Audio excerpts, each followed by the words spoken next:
Okay, yesterday we talked about the eighth fundamental principle, which is Torah min Hashamayim. The Torah comes from heaven.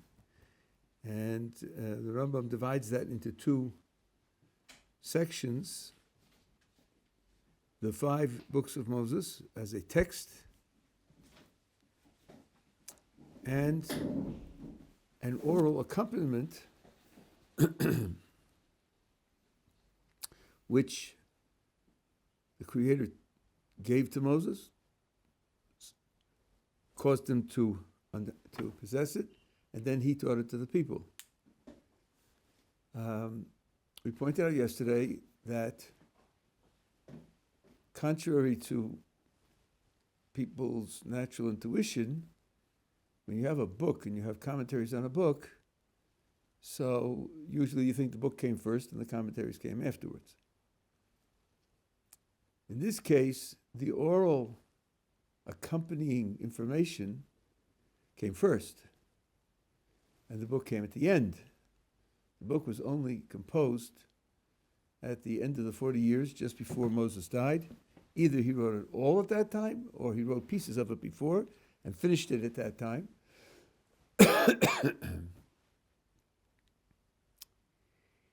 And as I quoted from Rav Hirsch yesterday, that means that instead of thinking, I didn't put it this way yesterday, but I want to sort of reformulate it a little bit. I'm not changing the content, I'm just changing the words.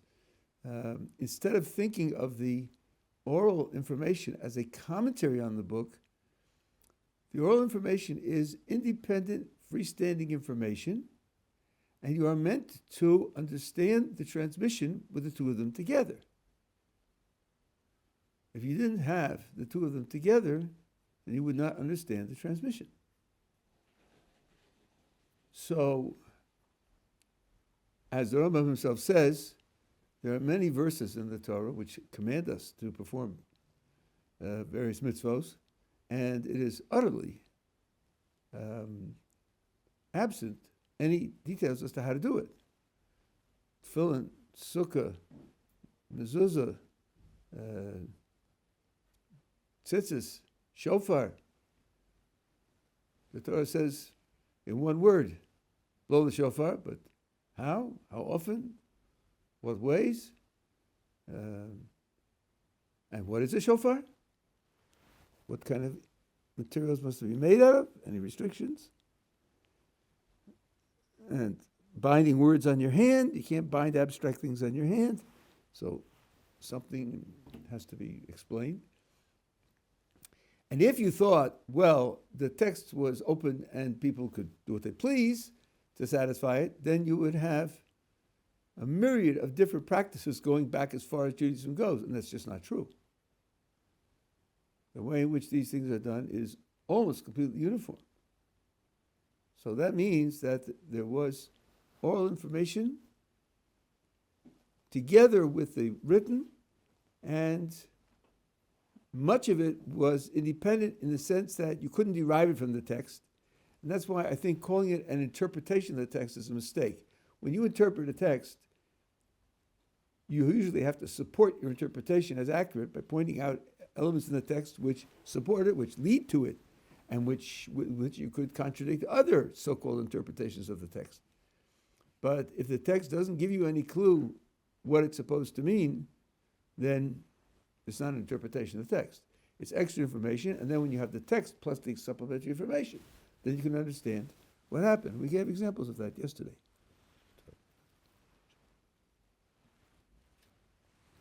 Yes. Then, once all the information is being considered, it's when interpretations kind of come into place, right? Like that's the... Oh, so let me be more careful. Some of the information that was given orally to Moses is interpretation, but not all of it. Much of it is not interpretation. So, let's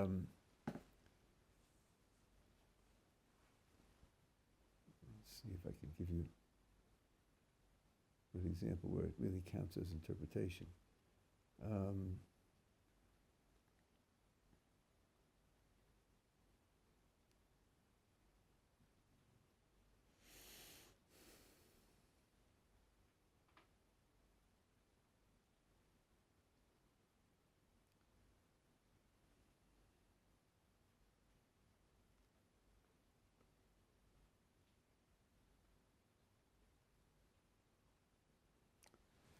Nothing's popping into my mind.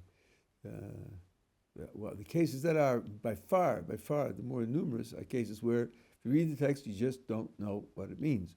Or there's some aspect of it that you don't understand. And when you are told what the oral tradition provides as the correct way to deal with it, you don't see it in the words. So that's what shulchan means. Shulchan can mean basketball court. I didn't realize that. No, it's not like that. When Moses is at the burning bush, and it says that he debated with the Kodesh Baruch Hu. Kodesh Baruch Hu wanted to go to Egypt, take out the Jewish people,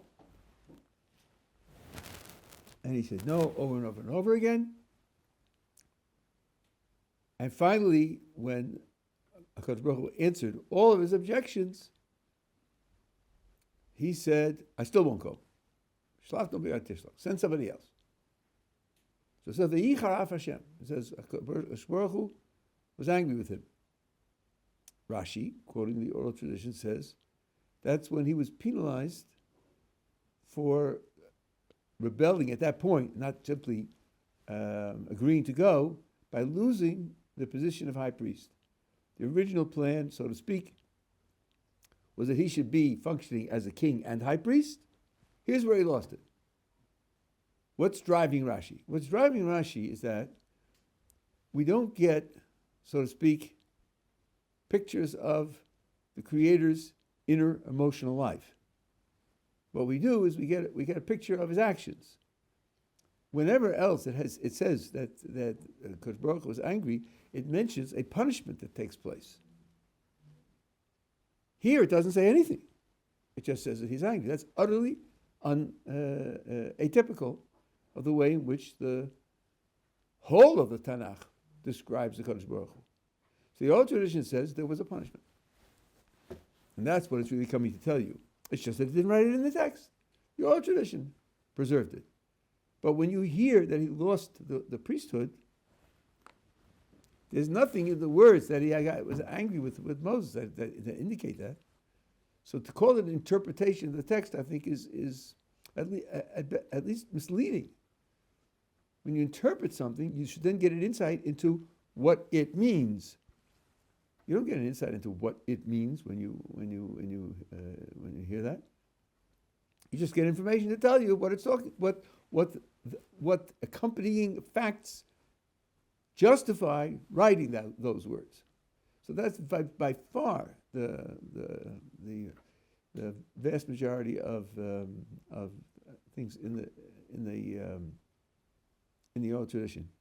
1 second.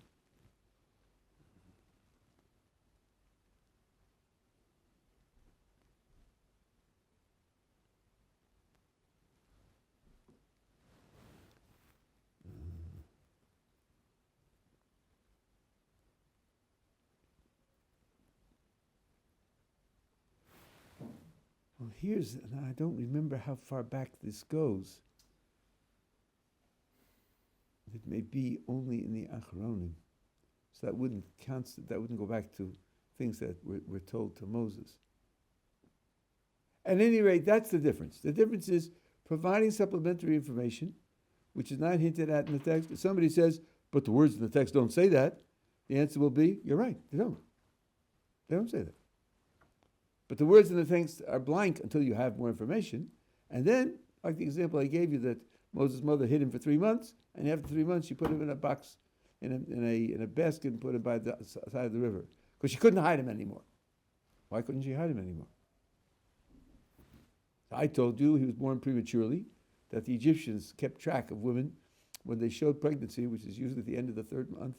And 6 months later, they used to come and check and see where's the baby, to be able to kill all the newborn males.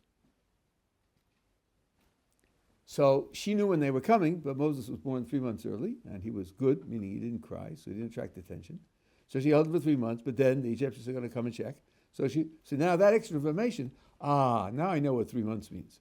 Now what a basket means. Basket means pregnancy, and pregnancy in 2 months, and early, and schedules. It doesn't mean anything like that at all. The words don't give you a clue that that's what's going on. But when you know that's what's going on, you understand why 3 months was the limit to which she could hide him. So it's that kind of supplement that the oral tradition provides, almost always. Now, having said all of that, and I pointed out yesterday that there's so much of the text that can't be understood without an oral supplement.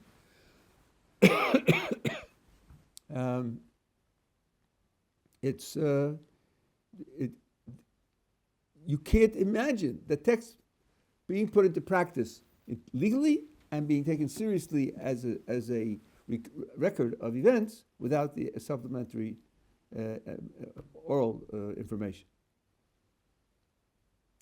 So that means that whenever the text came into existence and was being used as the backbone of the life of a nation, there must have been oral information that was with it. It didn't arise later, independently of it.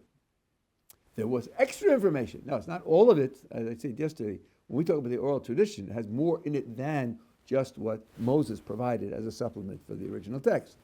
But that supplement had to be there. Now, if you ask for an item-by-item list of all the things that were in Moses, I don't know if anybody has done that, and there could be gray areas, but that's the idea that there was an original oral tradition. The question then arises, what reason do we have to think that it was transmitted accurately, orally, before it started to be composed in official texts? Notice I didn't say written down. Composed in official texts, first by the Mishnah, and later by the Jerusalem Talmud, and after that by the Babylonian Talmud. Well, it's about 1,500 years between the giving of the Torah at Sinai and the Mishnah. That's a long time. So, and then the critic somewhat playfully says, you know the game of telephone? If you're unfortunate enough to come from Great Britain and you are subject to the racist slurs common in that culture, it used to be called Chinese whispers. Isn't that nasty? Terrible. And that's where you have a chain of 10 people, and somebody whispers a message to the first guy, and he whispers to the second guy to the third guy, the third guy to the fourth guy, until it gets down to the 10th guy, and you ask the 10th guy what he heard.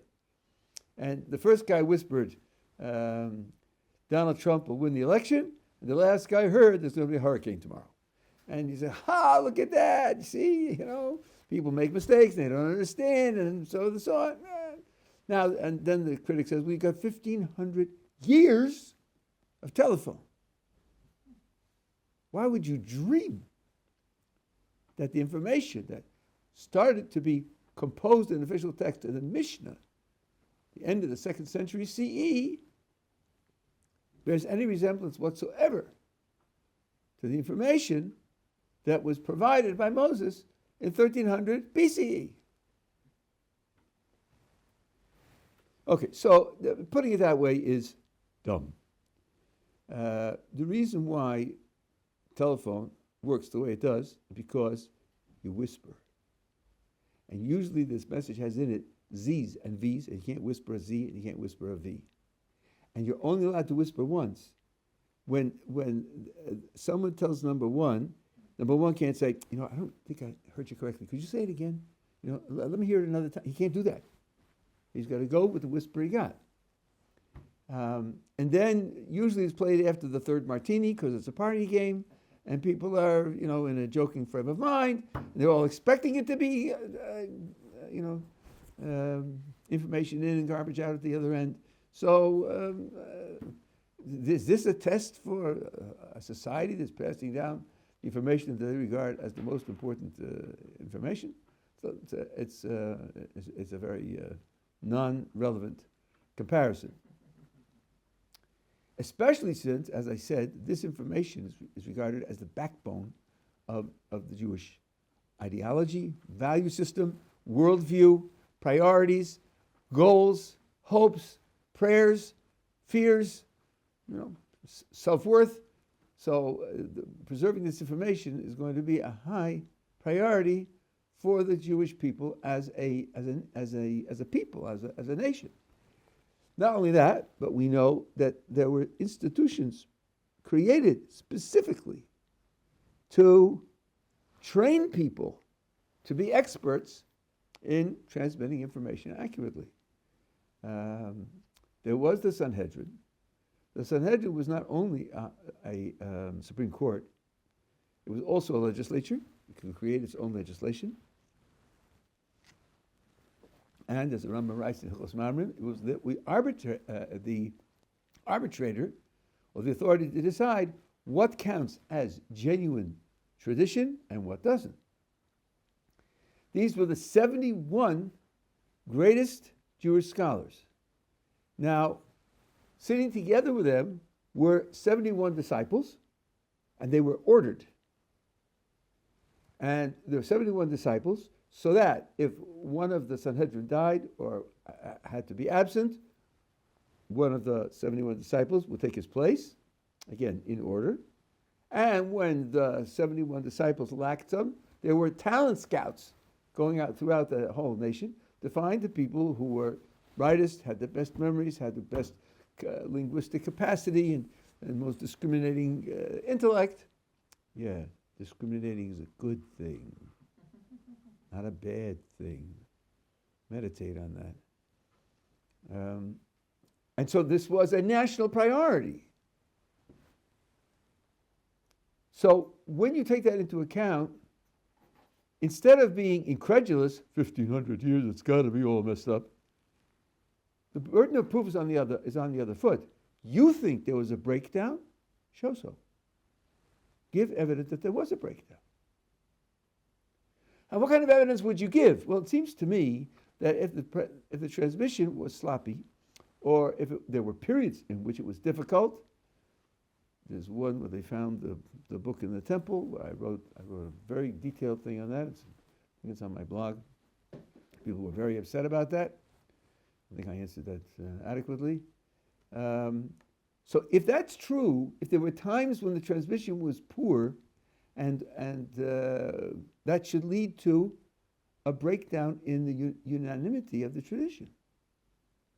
There should be different ideas, especially if you think that cultures are influenced by other cultures, and we were always a minority culture in the area of the world where we lived. Then there ought to be tefillin made out of cloth, and tefillin made out of plastic, and tefillin made out of wood, and because it doesn't say in the Torah, the written Torah, what they're supposed to be made out of, and tzitzis of all different colors, and what is tchelis anyway, and the sukkah could have iron roof or wooden roof or could be any size, because there's no transmission. The transmission is broken down. And especially when you have a geographical spread, it's very inconvenient in northern Poland to be told that in the fall, in September, that you have to get hold of an esrog. They don't grow there at that time. So you have to import them. And that means that to do the mitzvah is going to be very difficult. Why not have another tradition for northern Poland where they use indigenous fruits instead of the fruits that have to be imported for thousands of miles? So if you thought there was a breakdown in the consistency of the transmission, you ought to show it by showing large-scale breakdowns in the unanimity of the tradition, and there aren't any such large-scale breakdowns. There are minor differences, but given the thousands of years, the differences are minuscule compared to the vast unanimity in the practice of all of these traditions, which aren't specifically described in the written text. That's one feature. Another feature is this. Why was the Mishnah composed? I say composed because not everybody agrees that it was written down. It was official text that was composed, it was memorized. The word Tana in the Gemara doesn't always mean a Tanaitic sage. The word Tana, Tov Nun Aleph, sometimes means the member of the yeshiva 100 years after the Mishnah, or 200 years after the Mishnah, who knew the Mishnah by heart, and you could say to him, recite the Mishnah in this particular passage, so we'll have the text in front of us, so we can be able to study it. So it means, when we say that the Mishnah was composed, it doesn't mean necessarily that it was written down on papyrus. It means an official text was proposed. But now let's ask, why did they do that? They did that because there was forgetting of the oral tradition. That's why they did it. The temple had been destroyed 130 years before, and the Jews were in a long exile, and it didn't look like the exile was going to be overcome anytime soon. So they composed this text as a way to preserve the oral tradition. Okay, now there's something in logic called a contrapositive, so I want to use that here. So let's see. When there was a danger of serious forgetting, there was always some forgetting. But when there was a danger of serious forgetting, they composed the text. What does that imply about 200 years before they composed the text? Doesn't that imply that 200 years before they composed the text, there wasn't serious forgetting? Because had there been serious forgetting 200 years before, they would have composed the Mishnah 200 years before. Since the tradition allows for composing a text, and the purpose of doing so is to prevent serious forgetting, the fact that it was composed at a particular time implies that prior to that time, you didn't have serious forgetting. So that's another piece of evidence that the kind of forgetting we're talking about didn't take place. So, with that much on board, I think that the burden of proof is certainly on others who think that the forgetting took place. And yeah. The impression that was very controversial and difficult to make the decision of writing it down for Mishnah, because people didn't want to see it down for one reason. I'm not aware of that.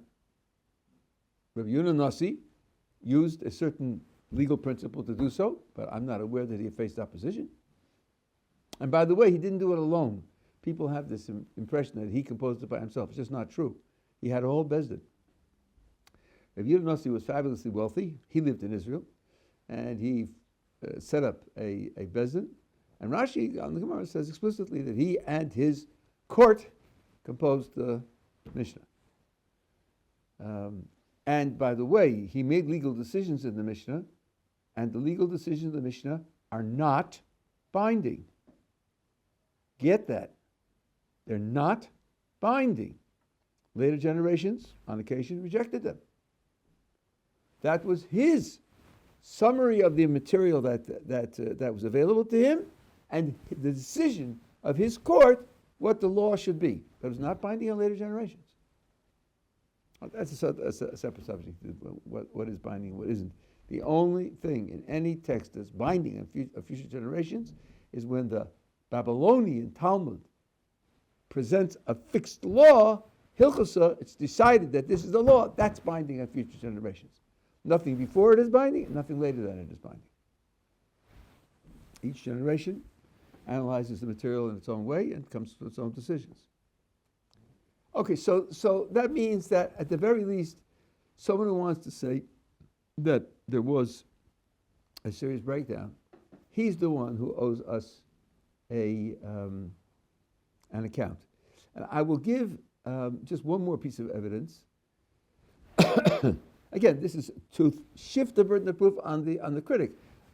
I've read at least some of the critics; they haven't got anything to say. If we're talking about, let's say, the last 2,000 years, our ability to preserve information in the last 2,000 years, then we have comparative case studies. One comparative case study is Christianity. Another comparative case study is Buddhism. You have religions which were founded and became mass public religions. And you could ask the question, how well did they preserve their information? How well did they preserve their information? I was once speaking about Christianity here, and I said there are hundreds of different Christian sects. And one fellow said, "You're wrong, Rabbi. There are over 1,000. Okay, gotcha. Fine. There are over 1,000. They differ in the extreme. What is genuine Christianity? Now listen carefully. No Christian rebels against the founder of Christianity. No Christian says, yeah, he was good for his time. He has some nice ideas. He started a new tradition, but we know better than he does. You know, we're more holy, more sanctified than he is, closer to God than he is, and therefore we made changes because we improved it. No Christian says that. Every Christian says, I represent what the founder said, believed, taught, and wanted. But they differ from one extreme to the other. So the original information is really lost. It's really lost. No one knows what he said. No one knows what he meant. No one knows what he preached. We have books, but they all are interpreted in such vastly different ways. If you're a Catholic, there are sacraments, every one of which you have to do, or you burn in hell forever. And if you're a Unitarian, you don't do any of them, period. So you have the Eastern Orthodox Church that has its holidays on different dates from the regular Catholic Church. So these are differences from one extreme to the other. So they didn't preserve their information. Islam has Sunnis and Shiites and other minor, and they disagree vastly over what did Muhammad say, what did he mean, what were his principles, what does the Quran mean. That's only 1,600 years ago. Buddhism started as a practice of dealing with suffering, and this is what I read in histories of Buddhism, and then after about 100 years, it became a religion. They deified Buddha, which according to others is absurd. He was just a human being who discovered a way to deal with the suffering of the world. And you have deistic Buddhism and non-deistic Buddhism. So if you want to talk about the capability of a people to preserve its information, the preservation of our information in the last 2,000 years is exquisite compared to those. And we were much smaller and much more open to influence of larger nations and empires and hegemony of different political leaders and armies and so forth and so on, and yet we did a much better job. So then the critic would have to say, yeah, but that's only the last 2,000 years. Before that, it was a mess. Well, maybe, but golly, nations don't change their character overnight. Usually it's a continuity of nations' character.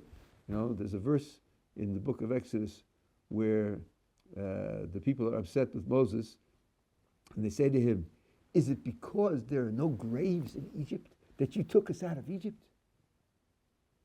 Can't you hear a Tel Aviv cab driver speaking in that language today, 3,000 years later? So continuity of mental set and expression and priorities is something that characterizes a continuous people. So if we know that in the last 2,000 years we had this exquisite ability, that's some reason to think that prior to that time we also had this ability. So all of this at least puts the burden of proof on the critic. Let him show that the transmission process was inaccurate and sloppy and subject to external influence and so forth and so on. If he doesn't show it, then he has no right to assume it. Now, I do have to make one remark here, which is somewhat prejudicial. I believe that it's true. Someone will ask, well, what about reform and conservative and Reconstructionist and egalitarian and progressive and all the other Judaisms there are. Judaism, this goes back to what I said before, I'm just putting it in different terminology. Judaism is the only religion in the world, as far as I know, that has a reform movement. Reform movement means we know what the founders believed, we know what the founders taught, we know what they said, but we know better. Sure, Moses didn't eat pigs. Poor Moses didn't know about trichinosis. He didn't know if they boil the meat, it's perfectly healthy. But we know, so we know better than Moses. I mean, Moses was great, don't get us wrong. It's certainly better than the people around him. And he started a tradition, but, things evolve and things develop, and we understand the world in superior ways, and therefore we remake Judaism in the image of what we understand and what our priorities are. No Buddhist would say that. No Hindu would say that. No Muslim would say that. No Christian would say that. They all claim to be faithful to the founding ideas and the founder who founded the religion. So I'm not counting them. These people who are rebelling against and reforming, or reconstructing, making a new thing. It's not obvious that they're going to preserve the original information. They're making it new. I'm talking about the people who pledge allegiance to the tradition. They're the ones who are the custodians of preserving the information. The Jews who pledge allegiance to the tradition are the ones who are parallel to the populations in the other religions who also pledge allegiance to their origins. Then the question will be, how good is a group of people who pledge allegiance to their origins in preserving the information from the origins? How good are they? We have evidence in the last 2,000 years of how good the Jewish people is. That section of the Jewish people that pledges allegiance to the origin, how good it is in preserving information. It turns out to be very, very good. Okay, so these are some thoughts along the idea of the oral tradition. This doesn't exhaust the topic, but it's just some thoughts to put it in perspective. Okay, we're up to the ninth principle of Torah commitment.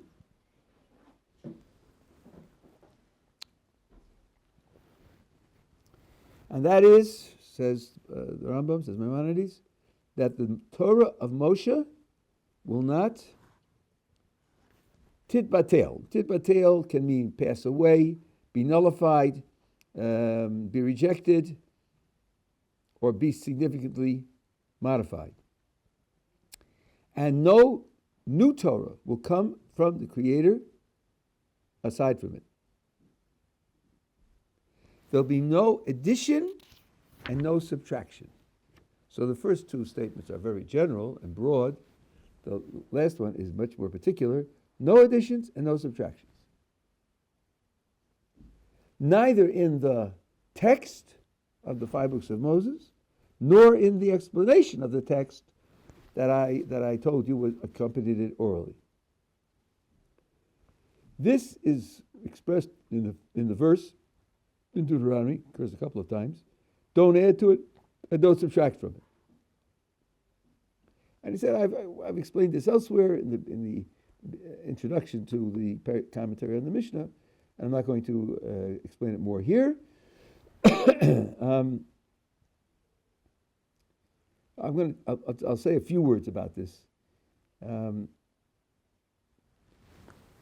We spoke yesterday about the idea of a prophet who would say, I'm a prophet from God, and I have a message for you from God, and the people will say, well, let's check your qualifications. Are you a scholar? Yes.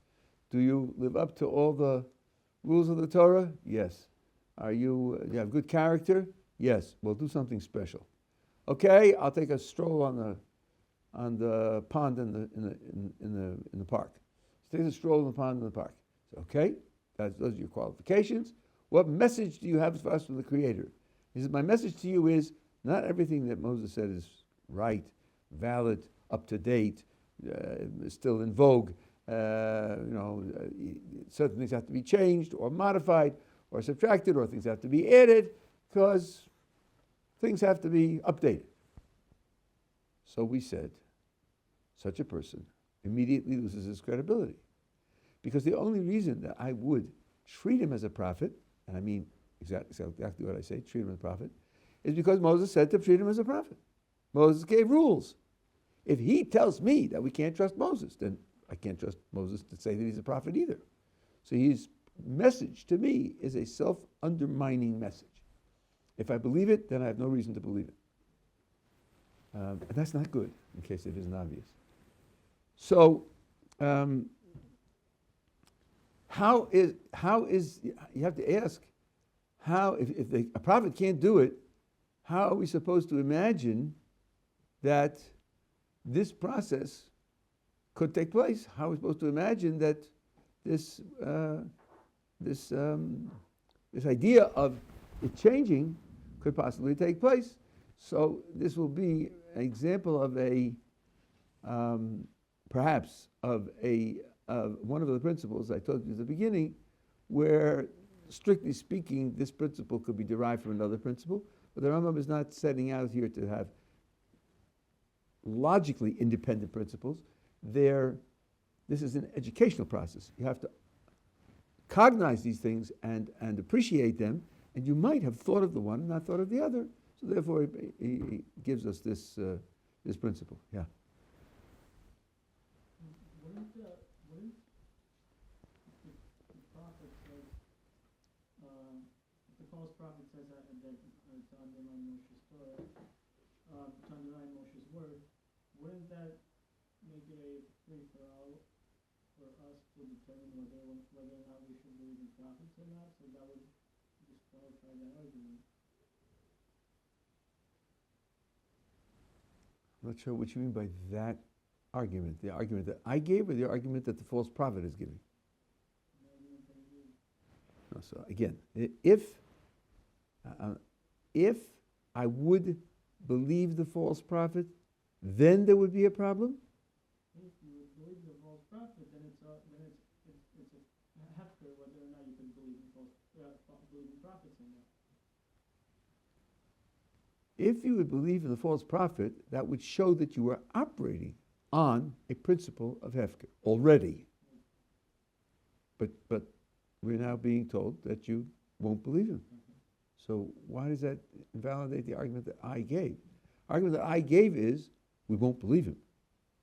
And we won't believe him because the only reason to believe that he's a prophet altogether, or that we should treat him as a prophet, is because Moses said so.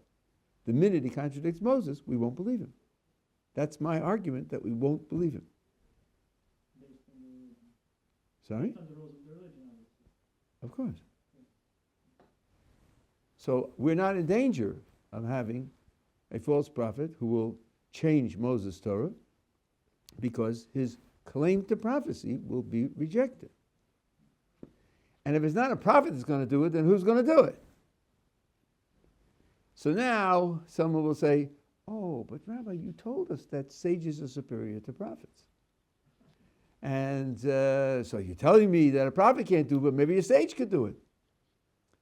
I said, that's clever, thoughtful. I'm glad you remembered that. But remember my explanation. Why is the sage superior to the prophet?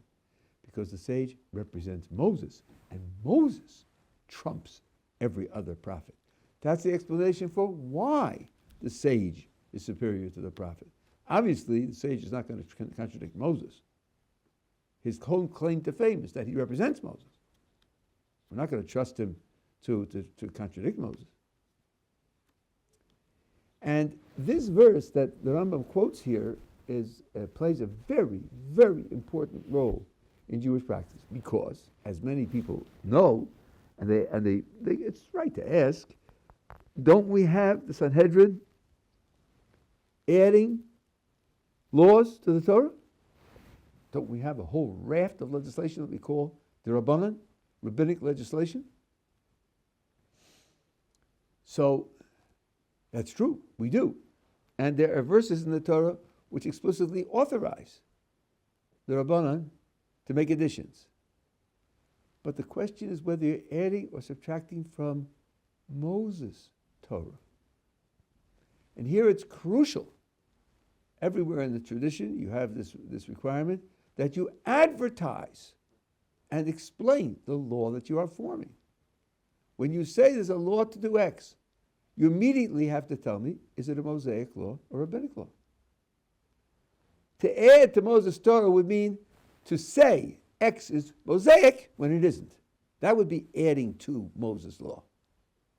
But to say Moses said that we are authorized and required, obligated to make supplementary legislation for various purposes, and this is a law that we made for those purposes, then you're not adding to Moses' law. You're carrying out a directive that Moses gave you to add other laws which aren't Mosaic laws. And their status is very different. Why the status is different is a complicated issue that I'm not going to go into now. But that advertisement is very important. And where this shows is all the way at the beginning of time, in the Garden of Eden, when God tells Adam, don't eat from the tree of knowledge. The day you eat from the tree of knowledge, you're going to die. And then the snake approaches Chava and says, did God prohibit you from eating all the fruits in the garden so you should starve to death? And she says, you're a jerk. What are you talking about? Of course not. We can eat from all the trees in the garden, all of them, except one. And that one, we can't eat from the fruit or touch it. Really? Or touch it. Where'd she get that from? God didn't say that to Adam. So she listens to the snake and she eats and so forth and so on. The logical question arises, why doesn't she say to the snake, get lost? I know the Creator told me this, and you're saying it's not true? Why should I listen to you? So the Midrash fills in the gap and says, he pushed her against the tree and she didn't die. I understood that God said, don't eat and don't touch, or you'll die. I touched it, didn't die. I wonder, is the whole thing true? Isn't it true? And now the snake is persuading and pointing out things that are naturally motivating and so forth and so on. Well, where did the idea come from? You can't touch it. Says the Midrash, Adam made it up. Adam made it up. He thought it would be an additional safeguard. So he told her, God said, don't eat it and don't touch it. He told her, God said, don't eat it and don't touch it. That's not true. God did not say don't touch it. God said don't eat it. Adam made up, don't touch it. That was the first failure of living up to this rule. What he should have said is, God said don't eat it, and we should undertake voluntarily a safeguard of not touching it also. But he didn't tell her that. So the snake says, oh, God said don't touch, watch, bang. She touches it and doesn't die. If he had told her, God said don't eat, and we will voluntarily undertake not to touch it, it wouldn't have been a problem. She would have said to the snake, sure, we made up not touching it. That's why I didn't die. That's no reason why I should eat from it. And by the way, there's slippage here anyway. What could she possibly have thought it meant, don't eat and don't touch? If somebody pushes you against the tree, you'll die? Wasn't the idea that eating and touching would violate a command that God would punish you if you did that? And if you were pushed, you weren't violating it? It was something that was beyond your control? And therefore you should expect that you won't die, even if God said so? That's where the Yetzer Hara comes in, that's where free will comes in, that's where rationalization and self-deception come in. So it's a longer and more complex story, if you've been following it up to here. But the bottom line here is, it's crucial to publicize where the law comes from. And that's why In the Gemara, when you're discussing a Mishnah, almost always the first question in the Gemara is, Minoah Hani Mili. Where did these words come from? The first thing that's asked is, what is the source for this law? Is it a verse in the Torah? Is it an oral tradition from Moses? Is it an interpretation for later generations? Is it something which the Sanhedrin instituted? What is the source for it, so you'll know where its authority comes from? A great deal of Jewish scholarship is invested in tracing the source of the authority of each of the laws. So that's what the Rambam means here, that you don't add, and certainly not to subtract from Moses' Torah. That could only be done through a lie. I know it says don't eat pigs, but it only means on the third Thursday of the month. That's all. And the rest of the time you can't eat. They didn't write this. I have an oral tradition from, Santa Claus. It says it's only the third Thursday of the month. The rest of the time you can have pork ends and enjoy yourself. So, that's the new Mosaic idea. That would have to be done by an out-and-out lie. So this means that the Moses Torah, I guess put it this way, Gam b'cha yaminu le'olam, they'll believe in you forever, doesn't just mean that you'll have a special position in history as a person who was a faithful servant of God and always trustworthy, but that will apply to the book and the oral tradition that you taught us, that also will live forever. And live forever doesn't mean that everyone, everywhere will always accept it. There's nothing like that. You surely know there's a group whose headquarters is in London called the Flat Earth Society.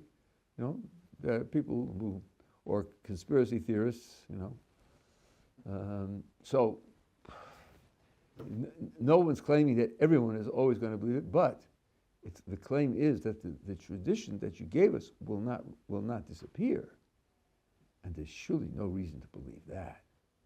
Tradition that's 3,000 years old, coming from a vanishingly small piece of population in the ancient world, there's no reason that should be true, and it is true. Okay, that's this principle. Thank you. You're welcome.